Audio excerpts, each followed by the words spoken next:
أنا من أتيتك أشكو السماء فصرت أقاسمها بعض قوتي. المثقف العربي لا يتحدث إلا بعد سقوط الطاغية. سئمت بلاد المسلمين طغاتها فجدوا بلادا للطغاة سواها. بعد الحرب بين حزب الله وإسرائيل، وأشدت فيه بحسن نصر الله إشادة كبيرة، واعتبرته أنه أمير المؤمنين. شوف أنت عندك هواية إلباس الحق بالباطل، هذه تهمة مردودة عليك. يكون منكم العقل. وقل كل من أعرفه. المثقفين العرب تحركوا ضد الطغاة لما بقي بن علي 23 سنة وحسني مبارك 30 سنة. عندك عليهم فكرة أو ليست لك أي فكرة على الشعر التونسي؟ كل تاريخنا القادم المقبل، السنوات القادمة من تاريخنا هتكون كلها شكرا لتونس.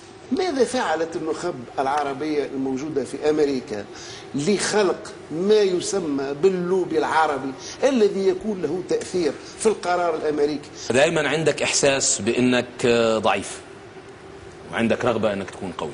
فما سلطة على الشاعر؟ الشاعر ما عندوش سلطة، الشاعر عنده كلام، هذا الكلام إن قبله الناس فقد أصبح قوة له ولهم، وإن رفضه الناس فهو كلام.